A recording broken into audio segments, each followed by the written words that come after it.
All right, welcome everyone. Let's dive deep into the Laguna Copperplate inscription today. Sounds good. We've got these three sources that really break down this artifact that's, well, basically rewritten Philippine history. Yeah, it's pretty incredible. And get this, we're talking pushing back Philippine history a whole 600 years, uncovering international trade and complex social structures we had no clue even existed. It's crazy how this one piece of metal, this inscription, has really changed how we see early Philippine society. It really is. Okay, so picture this.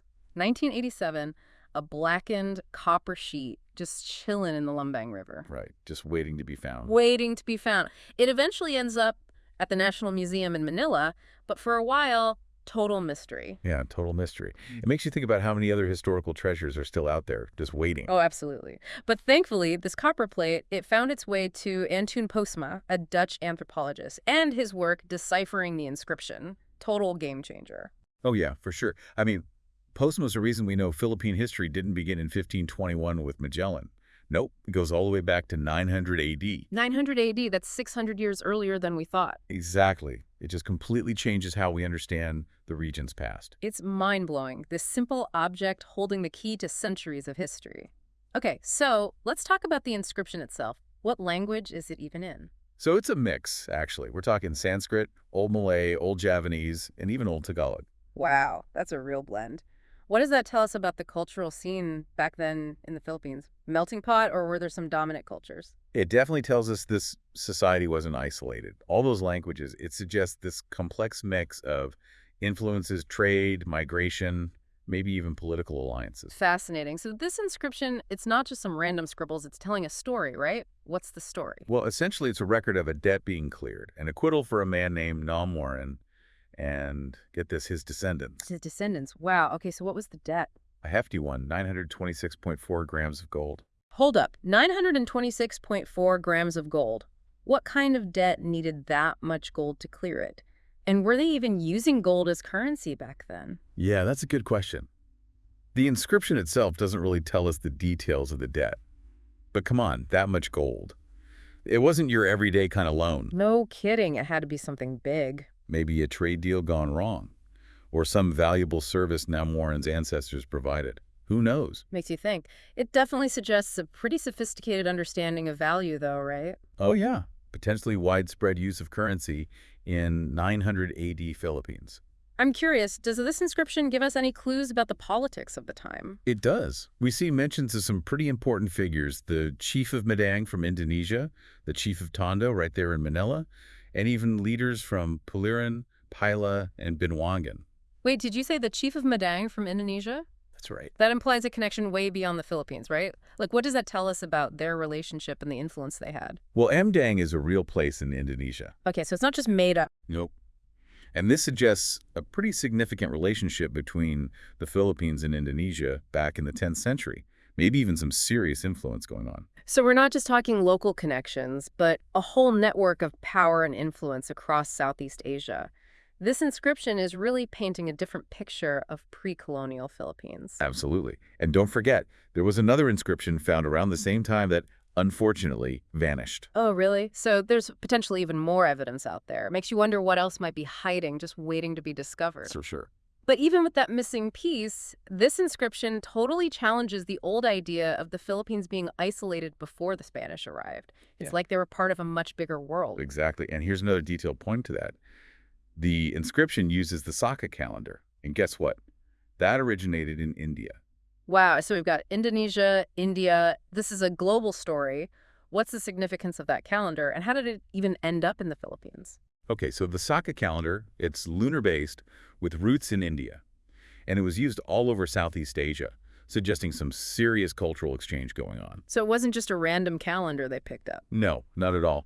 The fact that it shows up in the inscription, it backs up this idea that the Philippines was very much a part of a network. Trade, cultural exchange, maybe even political alliances, who knows? It was a happening place. All right, so we've got Indonesian place names, an Indian calendar, and this mix of languages all in one artifact. It totally goes against the idea of any culture being isolated. It really does. The Laguna Copperplate Inscription, it's like a snapshot of a past where cultures weren't just separate things, they were mixing, influencing each other. So this inscription is a game changer, right? We've gone from knowing very little about pre-colonial Philippines to discovering a vibrant society connected to the world. And it's all thanks to a document about a simple debt being settled. It just shows how powerful even seemingly ordinary objects can be. They really do hold incredible stories. Before we move on, I have to ask about that missing inscription. Do we have any idea what it might have said or why it disappeared? You know, the details are really scarce. It's mostly just stories from people who claim to have seen it. That's a bummer. It's like having a missing puzzle piece. It really is. Imagine what it could have told us about this period of Philippine history. I know, it's exciting to think about. But even without that missing piece, the Laguna Copperplate inscription is packed with information about a time we knew so little about. It really makes you think, huh? It does. It reminds us there's always more to learn, more to uncover about the past. We keep talking about this debt and how important this acquittal is, but I gotta ask, what did a debt acquittal even look like back then? In 980 Philippines, I mean. It's a great question. And think about it. This wasn't just some agreement between, like, two people. We've got all these high-ranking figures involved. Even the chief of Madang from Indonesia. Right, it was a big deal. Huge deal. So this points to, a real legal system already in place in the Philippines back then. So not just like a handshake and a promise. No way. This was official. Procedures, witnesses, probably even legal consequences if someone didn't hold up their end of the bargain. You wouldn't see that kind of complexity in some, undeveloped society. Right. It suggests a level of organization, a structure that really challenges what we thought about pre-colonial Philippines. Makes you wonder, what else was going on that we haven't discovered yet? Oh, totally. And this inscription gives us like a peek into that world.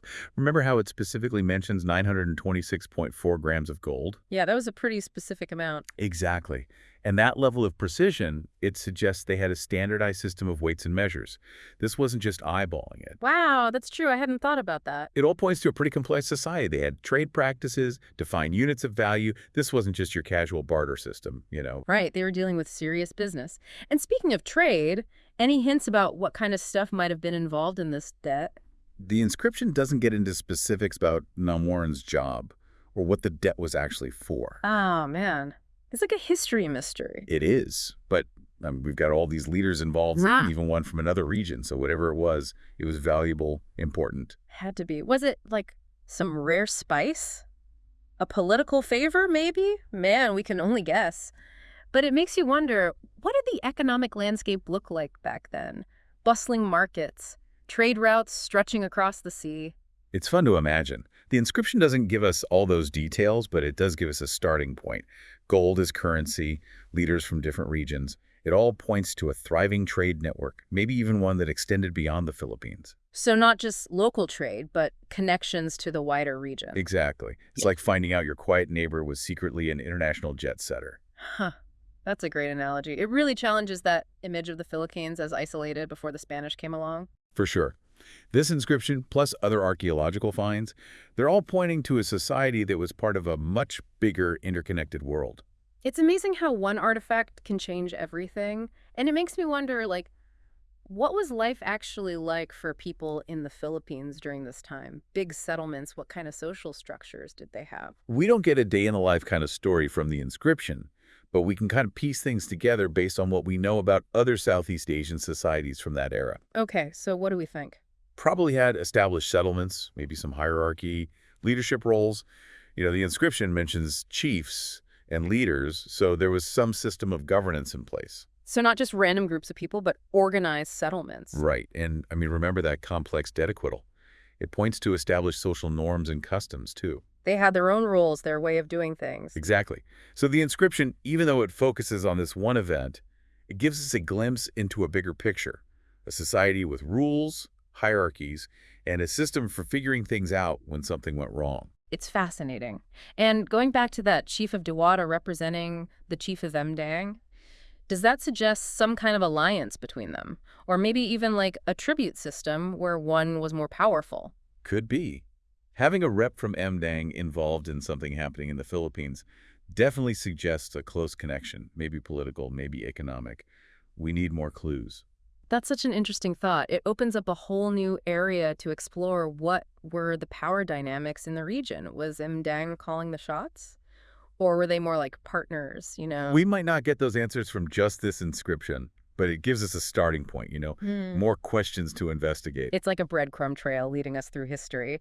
And speaking of breadcrumbs, what about that Saka calendar? We talked about it as evidence of cultural exchange, but what was it actually like? Well, the Saka calendar is really interesting. It's lunar-based, comes from India, and it wasn't just about keeping track of the days. It was connected to all these cultural things, religious stuff, agriculture, festivals. So it wasn't just practical, it was part of their whole worldview. Exactly. And for the Philippines to adopt it, that shows the influence of Indian culture. It wasn't just a random choice. It was a deliberate decision. They saw something they liked and incorporated it into their own society. Right. It shows they were open to new ideas, new ways of doing things, and it makes you wonder, if they adopted the calendar, what other Indian influences might we see? That's a great question, and it shows how cultures are always influencing each other, right? Absolutely. We already see Indian influences in Filipino language, art, religion. This inscription just reminds us that these connections run deep. They've shaped the whole region. It's amazing to think about all these different threads woven together throughout history, and they're still shaping the present. We've covered a lot of ground today, from the inscription itself to the bigger picture of what it tells us, and you've shared some incredible insights. But I'm sure there's even more to discuss. We've really dug deep into this inscription, from its discovery to all those tiny details. But I'm thinking, what about its impact? How has this one artifact, the Laguna Copperplate inscription, changed how we see Philippine history? Oh, it's been huge. Like discovering a whole new chapter in a book you thought you knew. Right, and not just any chapter, but one that totally changes the story. Exactly. Before the Copperplate, everyone thought the Philippines was basically isolated before the Spanish showed up in the 1500s. And now we know that's not true at all. Not even close. This inscription shows a society that was already connected, part of these bigger networks, trade, diplomacy, cultural exchange, all happening centuries before Europeans even knew the Philippines existed. It's mind-blowing. This copperplate is like a key that unlocks a whole hidden room in Philippine history. And it makes you wonder what else is out there just waiting to be found. So many more secrets to uncover. It really highlights how what we note about the past is always changing as we find new evidence. For sure. The Laguna Copperplate, it's like a wake-up call. It tells us to keep digging, keep exploring, not just in the Philippines, but all over Southeast Asia. It's not just a relic of the past, it's a call to action.